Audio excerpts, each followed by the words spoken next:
is good, Honey Badger Nation? Man, what's happening, fellas? What's happening? What is happening? What's up? What's up? What's up, man? Thank you guys for everybody tuning in and checking out this episode of our Honey Badger Nation Q&A. And, you know, I threw a poll out there just trying to get some questions, get some engagement. I mean, obviously, if you guys have any questions or things that we want to answer, almost feel like we should move this episode to Q&A like Priscilla does, and just answer three questions and call it a wrap. But if you guys are tuning in live with us, you have a question, anything on your mind, throw it in the comments. We will unpack it for sure. Halfway point, man. We are coming up very, very quickly to the halfway time of the year, and you know, kind of our mantra has always been get to halftime and then reassess and make the you know, judgments and adjustments and changes that we need to have. And you know, I like to throw out there, right, 28-3. Well, it was 21-3 at halftime. With 3 minutes left to go in the third quarter, it became 28-3. So like, you know, I started listening to Ryan Holiday's new book, just came out today. It's just continuation of the 4 Stoic virtues, and it's really around justice, but it's like right thing right now. And the way he kind of broke it down, that like, I was like, man, this is right where everybody needs to be thinking. Is courage is about what he says, putting it on the line.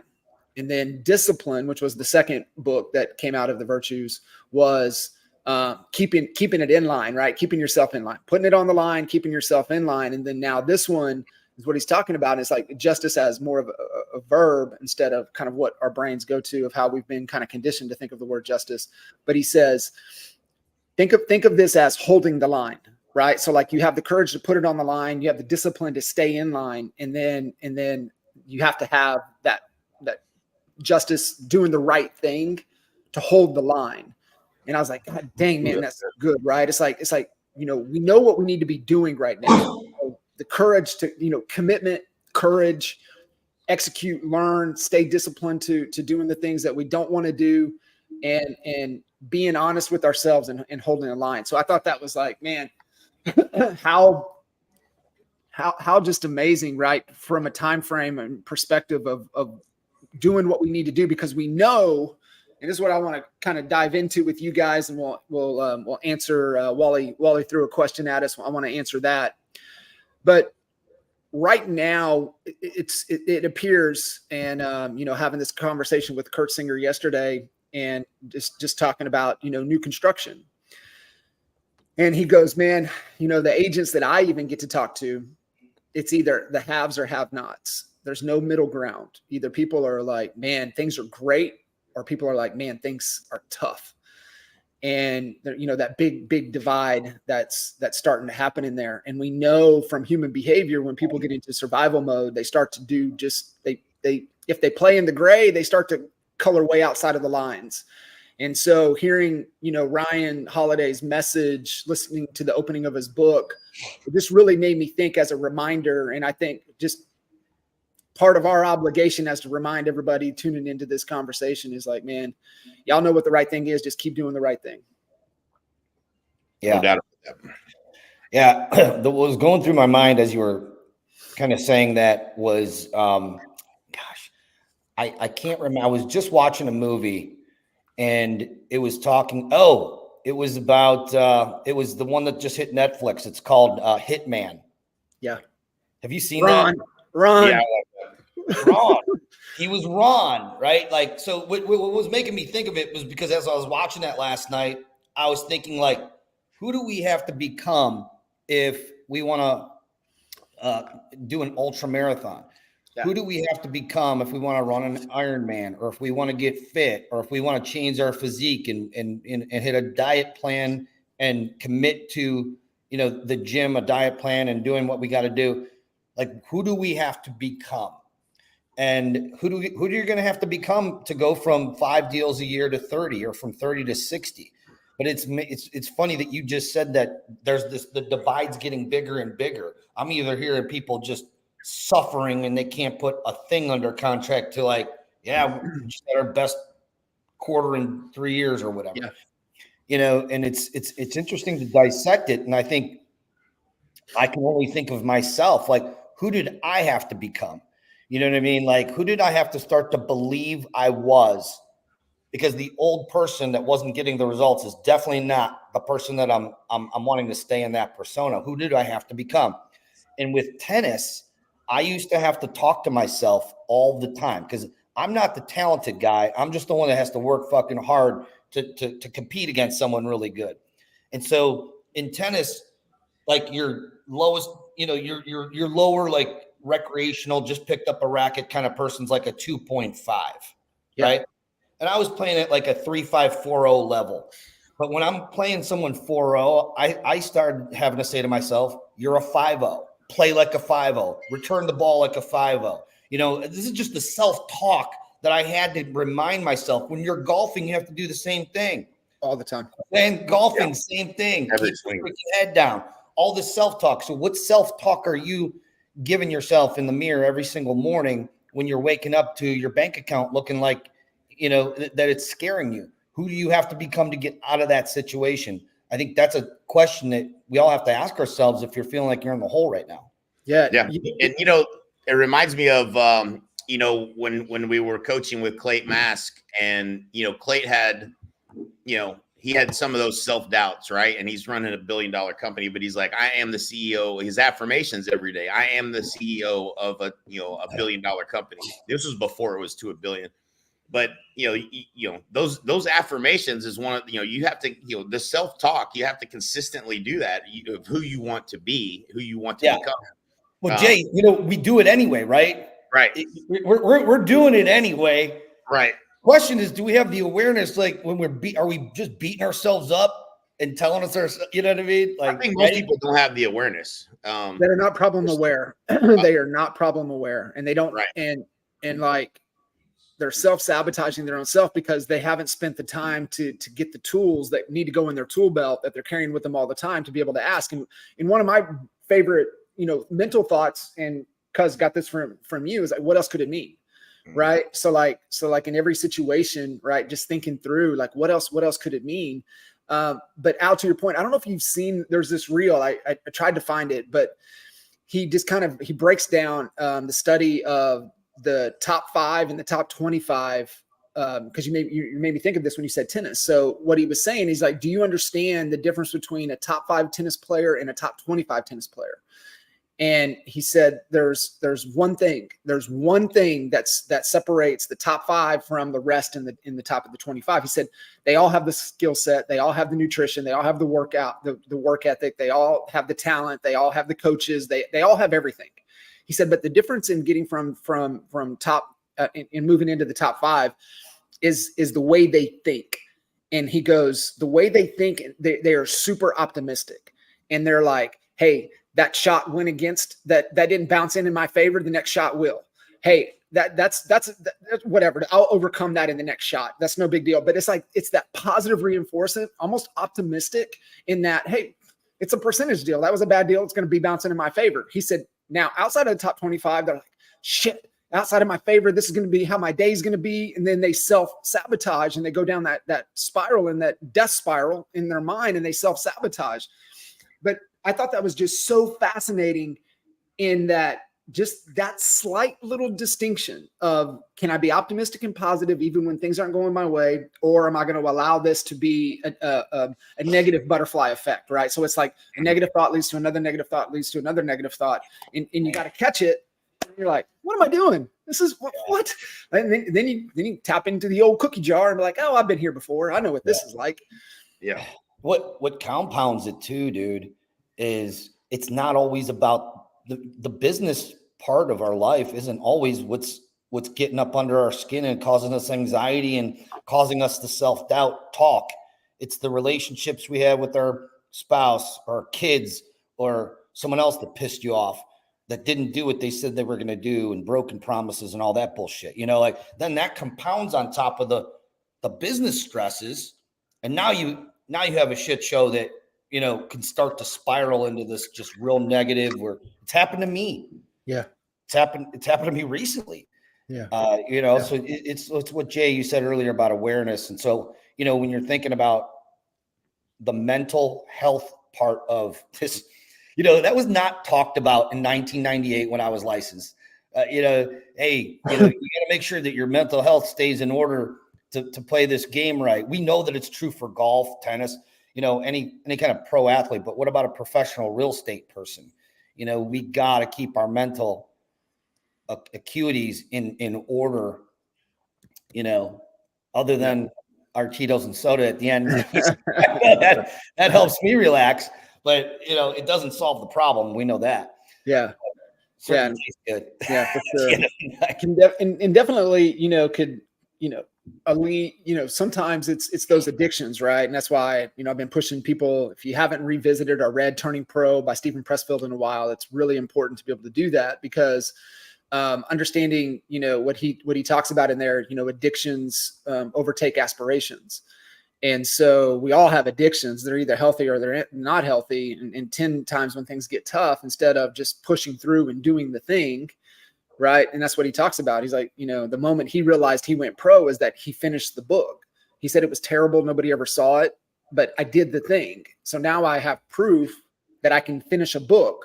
So now I'm going to go finish another one. Then I'm going to go finish another one. Then I'm going to go finish another one. So it's like, you know, man, I'm struggling to make calls. Well, make a call. And then like, damn, I made a call. Okay, make another call. And it's like, man, I'm fumbling on my appointments. We'll go on another appointment. All right. It's just do the thing and keep doing the thing. Will you know, turn those amateur habits into pro habits. 1000%, man. I see this in my kids all the time too. You know, it's easier to see in others than it is to see in yourself. Yeah. But yeah, it's you know, you know, something Ryan Sullivan said, you know, a long time ago, do it anyway. Like in almost every situation, the thing you don't want to do is the thing you should do. You should probably do it right then. Like right there in the moment. Like when you don't want to do something, get up and do it. Like that's that, you know, because you quickly will talk yourself out of doing it. You know, all the reasons why you shouldn't or don't have to or don't want to or it's not going to work or what, all that stuff starts coming very quickly as soon as that thought happens. And that's how, you know, you have to change your state. You have to change the self-talk. You have to change those negative thoughts to positive. And you know, I see it with Riggs. We play basketball every day since they've been down here. And, you know, if he misses, you know, a couple of shots, man, I suck.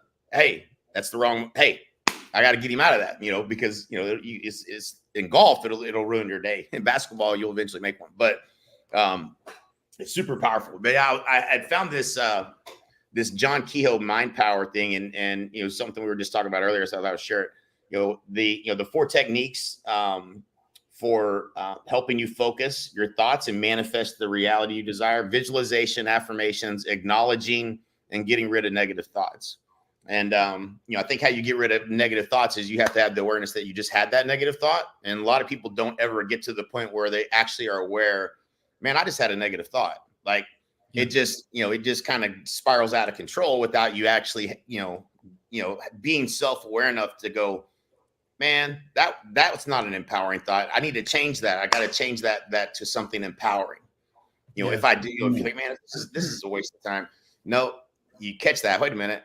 This is worth my time. This is worthy of my time, right? Like you just have to be able to catch it. And it's a hard thing to do. I mean, you know, I feel like, you know, when I'm trying to help somebody in that scenario that doesn't have the awareness that they even had a negative thought, you know, that awareness they have to come to on their own. You know, that's that, you know, the whole steps of changing anything in your life. It starts with awareness, and it's not awareness someone can give to you. It's awareness you have to have. Yeah. And if you don't have that awareness, that even when someone's giving you the awareness, you know, you go into reactionary mode where you're not listening to what they're saying. Now you're coming up with excuses or reasons why you said what you did or said what you said, did what you did, whatever. But you have to practice that in order for you to have any desire to want to change. You have to be able to have that awareness. So super powerful. I'd love any little, you know, triggers or frameworks that you guys have. I know, you know, for me, it's definitely going back to a lot of the stuff, you know, with Byron Katie and Marley Adams. You know, is that true? Is that really true? Is that absolutely true? Is that really the goal? Is that really the goal? Am I being judgmental, or do I need to start asking questions? Right, that typically gets out of it when you can start asking yourself questions. And a lot of, you know, Byron Katie stuff. And then, you know, one of my favorites is, am I trying to be right here, or are we trying to get to right? Right. And I think when you can start asking yourself these questions, you change the thought pattern, and thought pattern then triggers the feeling. And so it's just understanding the sequence of it, but being armed with, you know, some real useful tools to help navigate a lot of, you know, life and a lot of things that we're trying to navigate, not only for ourselves, but for, you know, speaking specifically here with real estate. You know, it's just been reminding a lot of top agents, especially top agents, understanding, man, you got to lead the whole transaction. You got to lead the other agent. You got to lead their client. You got to lead your client. You can't just be like, I'm dealing with this dumbass agent over here. It's like, you don't know what they're dealing with, right? You know, they might need this deal more than the client needs the deal, and they're in desperation mode. But your job is to be responsible to lead through this. You got to lead the lender. You got to lead the home inspector. You got to lead the appraiser. You got to lead the attorney. You got to lead title. And they're like, God dang, I got to do all of that. Yes, you have to do all of that. It is absolutely 100% your responsibility. It goes back to Al's mantra, right? 100-0. 100%. Yeah. Otherwise, you know, I was listening to, I went deep down a rabbit hole the other day for several hours, and you know, a lot of, I forgot what I was going to say, but I posted the, you know, the Matthew McConaughey, 40 minutes for the 11 things that he found in his life, you know, super great, fantastic, you know, just took notes on it, like really deep, you know, really dove deep into it, but it was really, really good. And then I got even deeper down a rabbit hole, and I started, you know, really taking notes on, I forgot what I was going to say. It'll come back to me here in a second, but it was really fascinating. I mean, I ran through damn near half my notebook with all these notes from it. Let's see if I can. Is this a video that you shared, or is this on YouTube? So I shared it. It's the if you look up Matthew McConaughey 40-minute speech, it was at the University of Houston. Commencement speech. Yeah, it was commencement speech at the University of Houston. And it's so fucking good. Like, it's so good. Yeah. It's so good. And like, there's a 5-minute version. It's Abe, a friend of mine, sent it to me, you know, and he sent it, you know, me and Abe he put a little group together with all his kids, all my kids. And we, you know, we'll every once in a while send something, you know, we find that's good, and we'll send it to the group. And he sent the 5-minute version. Well, then I started looking at that. And then the next thing that popped up on my YouTube was the 40-minute version. I was like, well, this is going to even be way better. So the 40-minit version, I was like, my gosh, that is so good. And then I got into, what's his name? Dadgummit. I'm an ADHD morning here. Jordan Peterson. Yeah. And man, some of the Jordan Peterson stuff, you got to slow that back down to 1, you know, to 1, not 1.25 or not 1.5, because he was going deep. And I can't remember the point I was going to make, but there were so many good things in there. So is this the 13th Truths? Yeah, the 13th Truths, yeah. And it's 40 minutes.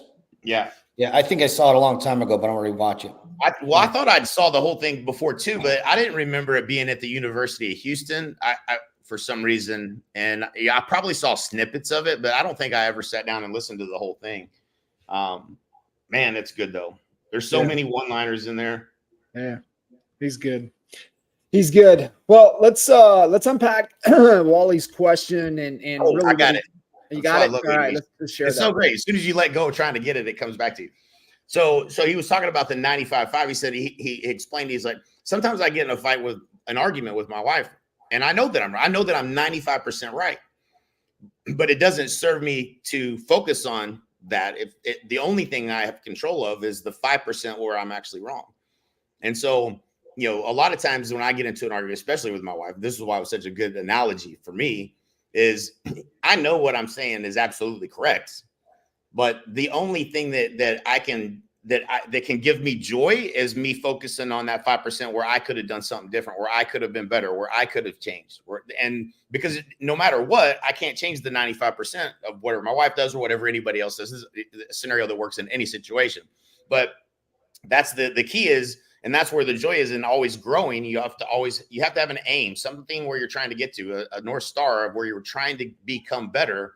And then in any situation, no matter what it is, there's always something you could be working on that you could see where you could have done differently, that you could have been better. And that's where you find the joy, is in you getting better. Right. And so I think that's an important takeaway. It was for me.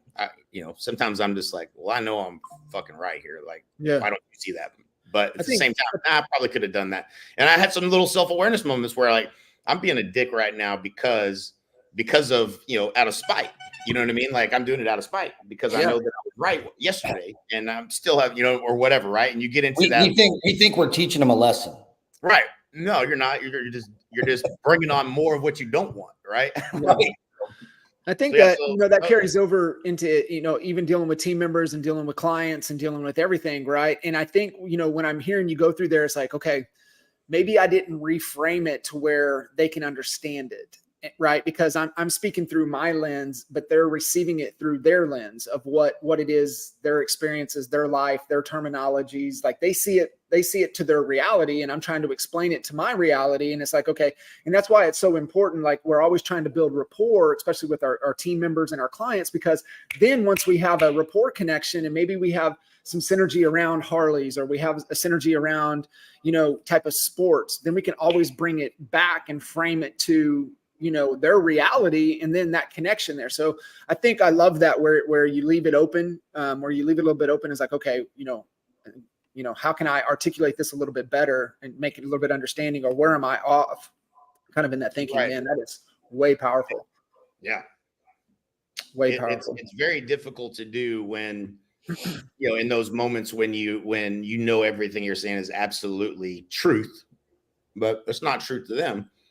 And so you have to go back to your, and think, well, what could I have done differently? How could I? And it's not so much that you're trying to get them to get it, because they may never get it, but you still could have probably improved upon whatever the situation was if you had that awareness and you really reflected on, and then, you reflect on the things that you do after that too, right? Like, okay, you asked me to, get the cat food and fill the bowl, and I can not, or in this case, it was, they were landing when they were landing here. This was an argument my wife got into.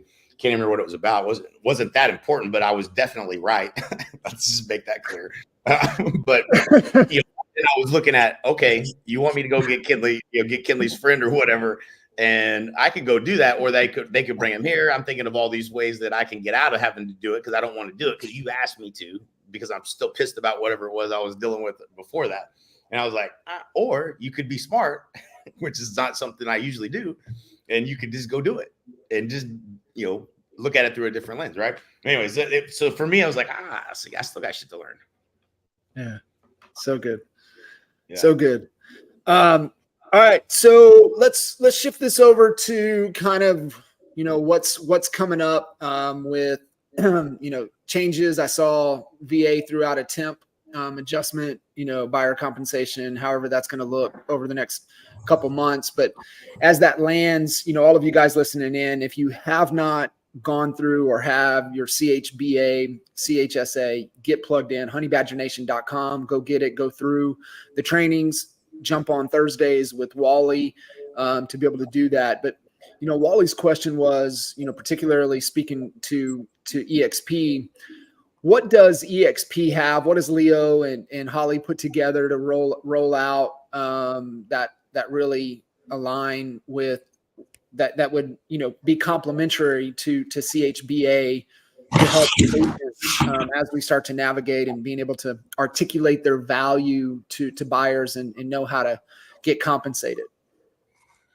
What do they have? Yeah, what does EXP have to really? Great question. I know they rolled out. They have buyer presentations and some things that they've rolled out. I got an email. Probably everybody got it from. It might have been from Holly Mabry. Yeah. So new buyer broker forms. Yeah. Available now. So yeah. So definitely get familiar with those. I think having the right forms and understanding the approach. I think they're videos that if you haven't been tuning into the videos and there's suggestions on, when you introduce certain things and when it's time for you to make sure you get this form signed, like that stuff's all on the YouTube channel EXP. I think it's excellent advice. It's all in alignment with how we recommend doing business anyway. And I think what we give you is the actual tool, and then the positioning of being different than the average agent, and having the talk off for how you articulate that in a way that the value is visible.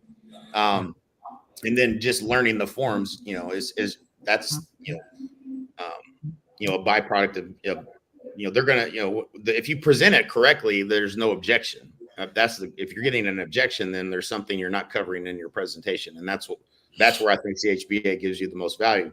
But from what I've seen, we're head and shoulders above every other company in terms of our leadership rolling out the tools and how to do business and just ways to to win in this new environment. I think that Leo and Holly have done a fantastic job. Yeah, and Wendy too. So I pulled the email up, Jay. It's a buyer's kit that you can customize to you. You have to order it. So you just go in. The email was sent out May 16th, and it was sent by Wendy Forsyth. Yeah. And so if you want to search your emails for Wendy Forsyth and then just click the link, you can order your buyer kit. Of course, you can also go through the CHBA and get your presentation that way as well. But you'll sign in with your passport and off you go. Hey, John, I sent you the link to that. Can you post that? I don't know. I can't post to the comments for some reason. We might not be able to just because of the settings of the group order.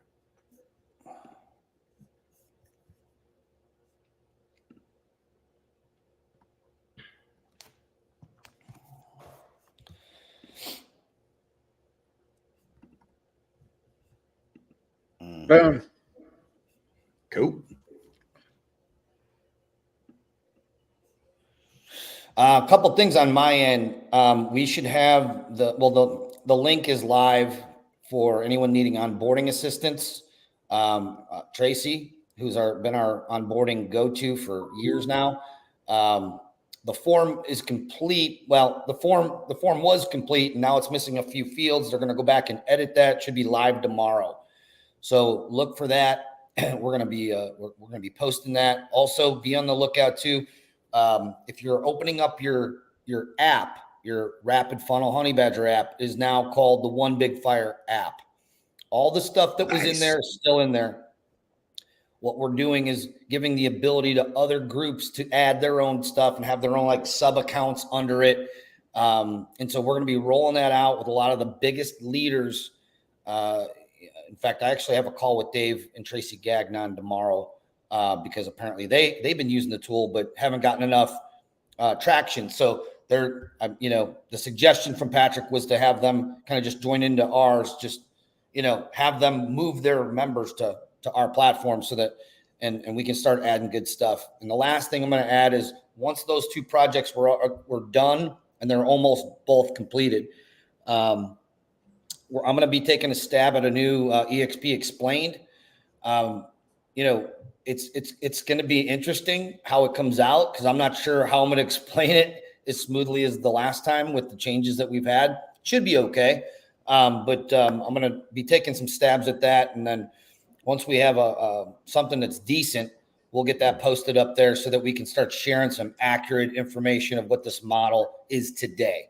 Because it's all the numbers we have in there, all the formulas, the payouts is all from like 4 years ago. So that's coming. Good job. Well, all of that all of that be inside of honeybadgernation.com.